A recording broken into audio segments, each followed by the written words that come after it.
Welcome to The Edge by MGR with your host, David Gill.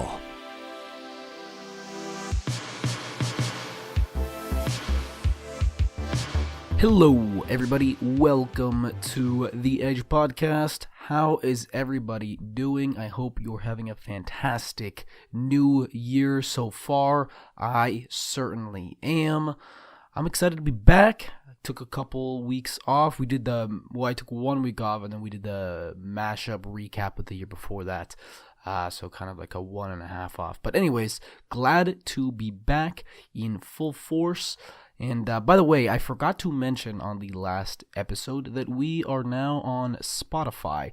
For those of you that want to listen to this podcast on Spotify, just adding another option there because I know Spotify is growing as a podcast platform, so we were able to get on it as well. So just search MGR on Spotify and you will find the podcast. Also, by the way, a lot of you listen on like SoundCloud because that's how we distribute it.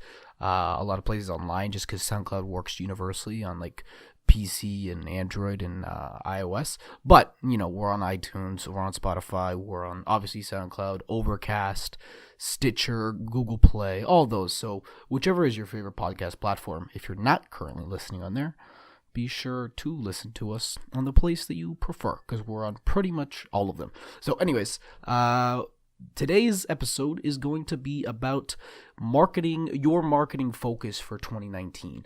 I wanted to kind of look at what are for 2019 the biggest opportunities, what is underpriced right now. So I'm not going to go into so much all marketing strategies. Obviously, we've done a ton of episodes on that.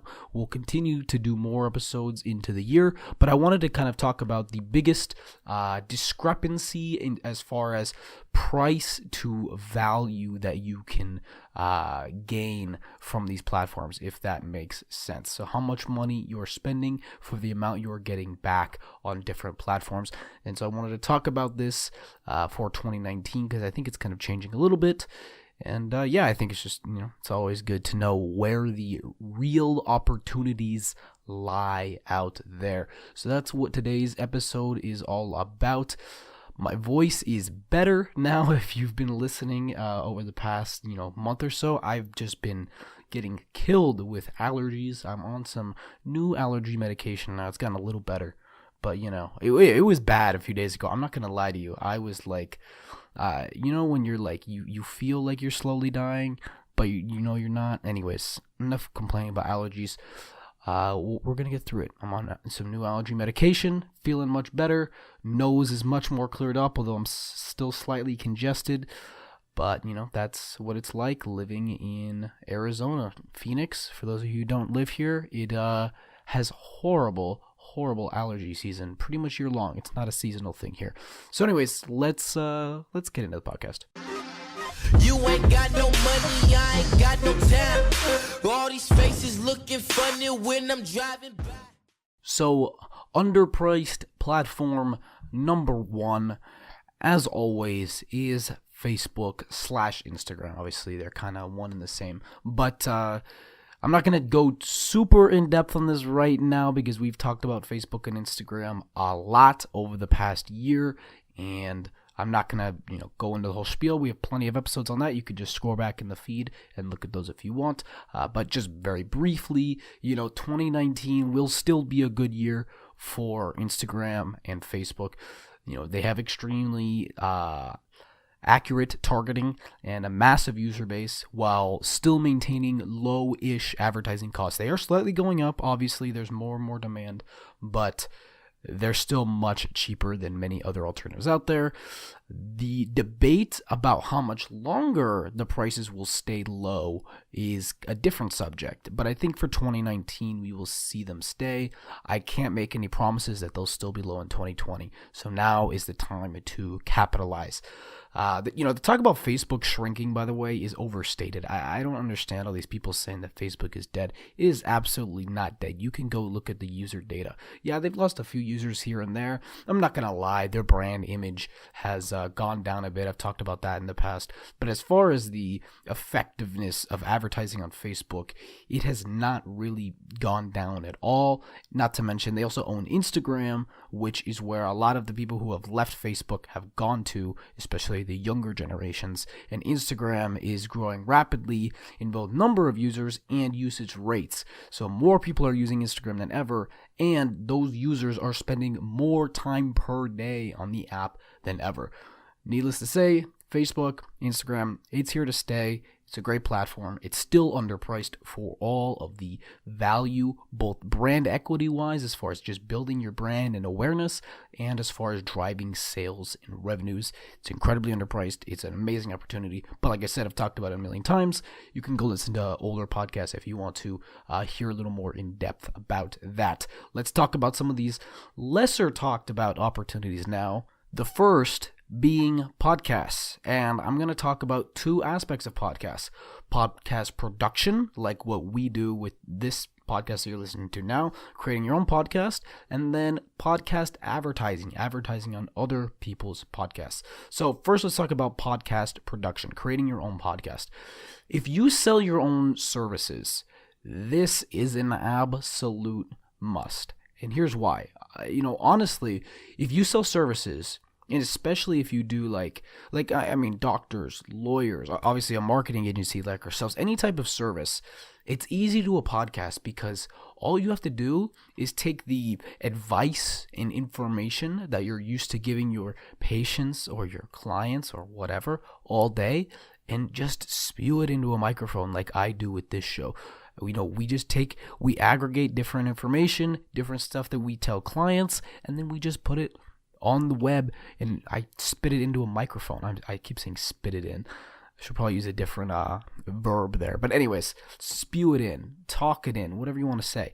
I just say it into a microphone, and we upload it, and it's great. It's a very easy way because we do this all day. We talk about marketing and give advice and strategy to clients all day. So now we just take the same thing and give it a little more broad, generic to apply to everyone instead of a specific case, and just give it out there. So if you're a doctor, a lawyer, or any service business, I'm just giving those because those are, super popular services, but any service business, any advice business, consultation business, anything like that, super easy to do a podcast. That's why it's perfect for you, because it's basically just what you're doing all day anyways.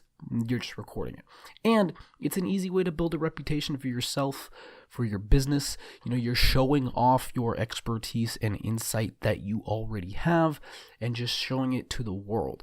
So when people need legal counsel or can't figure out what's going wrong with their back, they're going to think back to, hey, Johnny Law Services gave really good advice on that the other day. Let me give him a call, see what he has to say now that I'm getting sued by some customer or whatever. So if you're in the service business, a podcast is a must. It's super easy.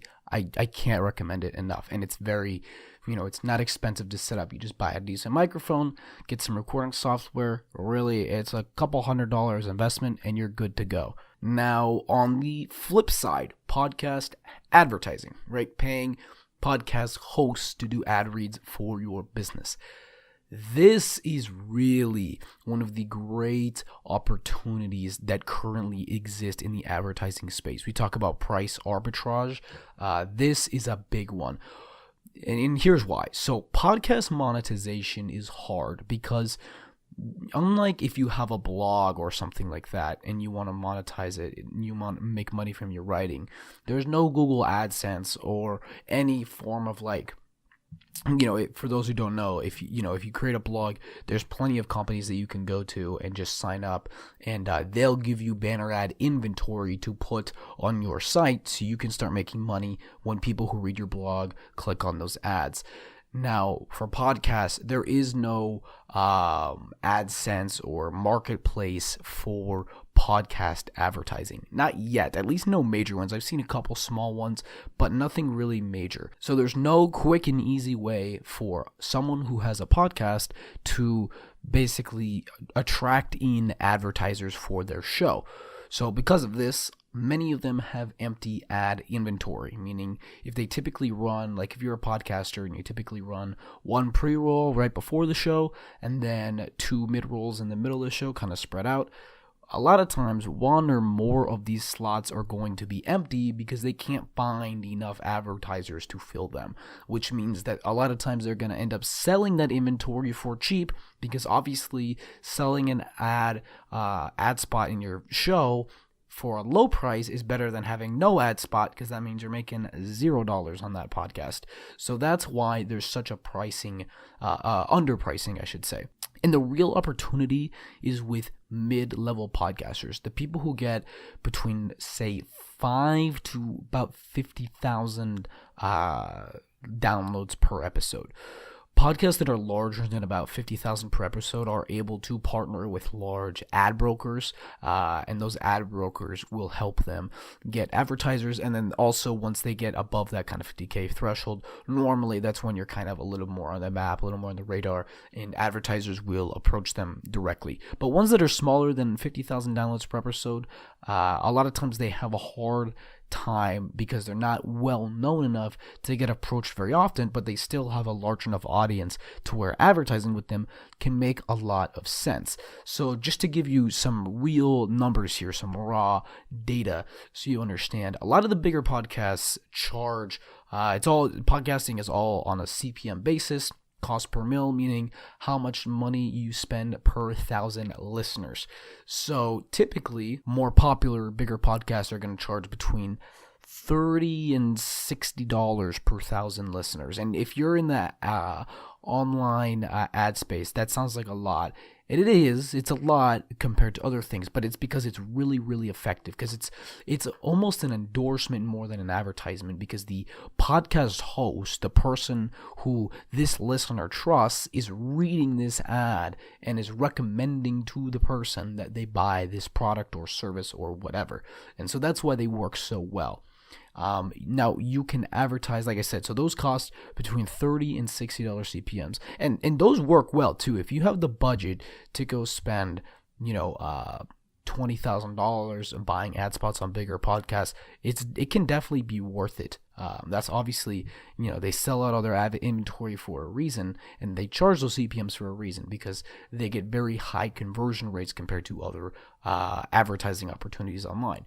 But smaller podcasters who have that same advantage of having built up that trust and reading your product ad and recommending your product or service, but it's going to cost a lot less. With smaller podcasters, you can typically find that you can buy ad inventory on their podcast for around $10 to $20 per CPM. So we're talking half to a third to even less, than larger podcasts, which is just an incredible discount. And podcasts are pretty targeted too. If you sell, I'm trying to think off the top of my head, an energy drink, for example, then maybe you want to find a podcast that focuses on productivity in the workplace, right? Because then those people are gonna maybe want to buy an energy drink. Or if you sell an herbal tea, kind of the opposite, maybe you want to find like a health and wellness podcast. Or if you sell golf clubs, you want to find a podcast that's a show about golf or golf advice, golf tips. There's all types of podcasts out there. You just got to find the podcast that fits your product, and odds are that they're not going to be huge, because the huge podcasts are the ones that kind of appeal to the mass general audience.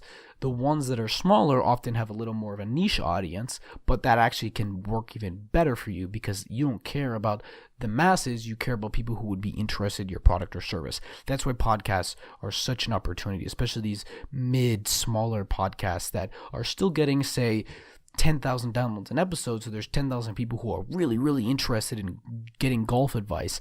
Those are people who you're going to want to know about your golf clubs, if that makes sense. So that's kind of the theory idea behind why the podcasting advertising is such an opportunity, as well as podcast production, as I was talking about earlier. Podcasting is a big deal, and it's really just because it's hard for these podcasters to find enough advertisers. So if you can approach them, they will gladly take a discounted price if it means that they can fill that ad inventory. All right, next up on the list is Amazon's ad network.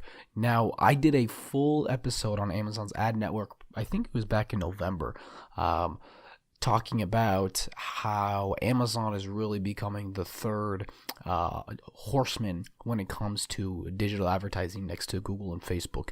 And I really mean it. I think 2019 is going to be a big year, but I think a lot of online advertisers have not realized this yet, because when you think of online advertising, you really do think of Facebook, Instagram, and Google. You don't necessarily think of Amazon yet. I think you should, and I think 2019 is the year that companies should start adding Amazon into their advertising repertoire, even if you don't sell products on Amazon or sell products at all. Even if you sell services, whatever you sell, you should focus on Amazon's ad network.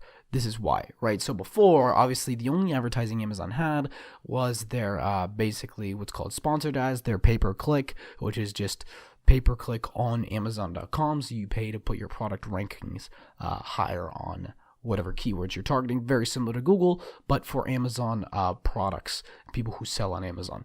Now they have an ad network. So they have a few different types of ads. They have video ads, display ads, etc., things like that, on and off of Amazon for both products and services that are on or off of Amazon. So what's the advantage that Amazon has over Google or Facebook?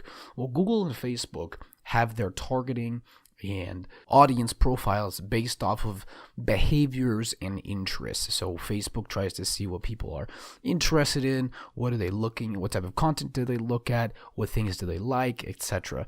Google obviously has intent based, so they know what you're searching for, but Amazon has a step up on both of them because Amazon has purchase data. They have buying patterns, which is better than behavioral and interest patterns, because Facebook and Google try to use behavioral and interest patterns to guess what someone's buying patterns are. Amazon just knows what people's buying patterns are. So that is why Amazon's ad platform is so powerful. And the new thing is, or it's not so new, but it's really ramping up now, is that it's not just for products on Amazon anymore. If you sell any type of service, even if you sell your own product, but you don't actually sell it on Amazon, you sell it on your own e-commerce site, you can now target people on Amazon.com and on their display ad network, just like Google has their own display network. Amazon has their own one too, and you can target people based on their purchasing behavior. So, like I said before, if you sell golf clubs, you can literally target people who buy golf clubs frequently, or I don't know how frequent, I'm not a golfer, I don't know how frequently people buy golf clubs, but you know what I'm talking about. If you sell, especially like if you sell consumable goods, if it's food or any type of thing that you run out of, you can target people who buy your competitors' products on Amazon and advertise directly to them. That's the power of Amazon's ad network, and it's not that expensive yet because not everyone has realized that Amazon is available for everybody, not just for selling on Amazon.com.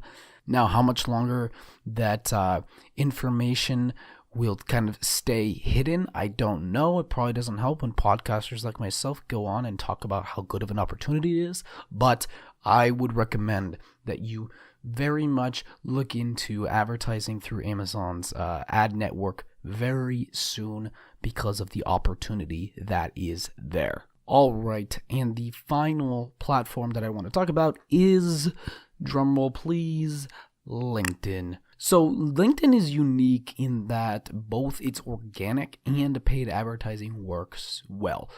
Organic is all about the platform's algorithms and how much that platform wants to show organic content to its users. LinkedIn thus far has kept its organic reach high compared to, say, Facebook, which likes to keep it low.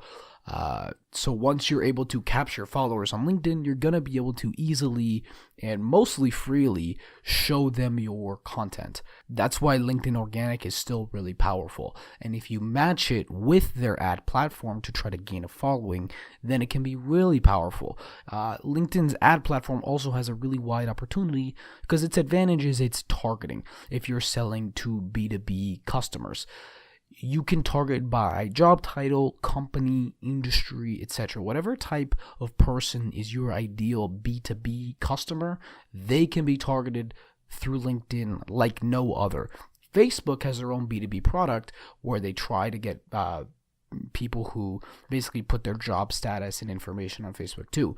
But Facebook is very often not up to date. A lot of people don't always update their job status on Facebook very often. Some people don't even put their job titles on Facebook, but pretty much everyone puts their job status on LinkedIn because they use it as a tool, as almost a mini resume to get jobs, obviously. So right now, LinkedIn's B2B product is better than Facebook's as far as targeting goes. Now, the only downside of LinkedIn paid ads, which I've discussed before, is that they put a bidding floor on all of their auctions, which artificially raises ad prices.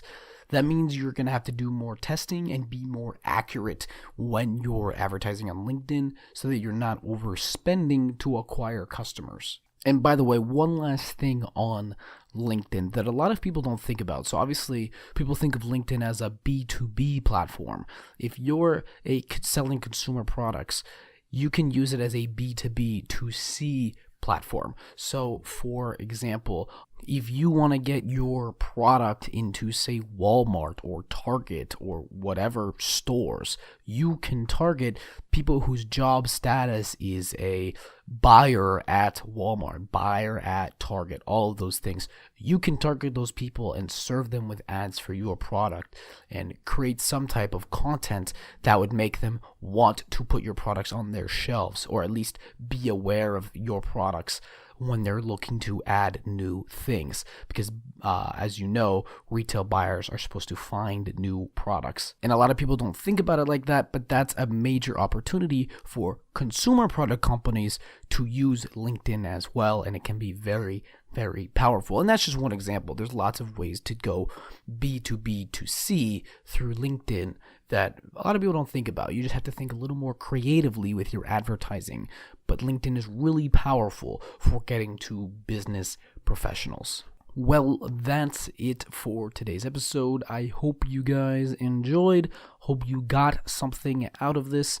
Let me know what you guys think about these different platforms. If you've already messed around with Amazon, obviously a lot of you use Facebook and Instagram, but like podcast advertising, Amazon's ad network, I'd be interested. Email me, david@mgragency.com. I'd be glad to contact you. That's another thing.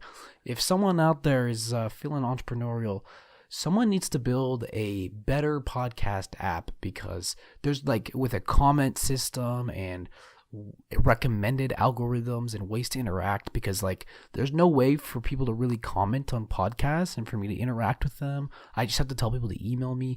It's really bad. I think there's definitely an opportunity there, and if you can make a platform that also once you have that, you're able to create an ad marketplace on top of it, that could be a very, very interesting product. So there's an idea if someone wants to execute on it. Anyways, guys, thank you for listening. Speaking of platforms, leave a review on whichever platform you listen on: iTunes, Google Play, Spotify. Is there Spotify reviews? I haven't checked. If there is, I'll take them. Whichever platform you listen on, we greatly appreciate it. Hope you guys have a fantastic week. I will see you next time.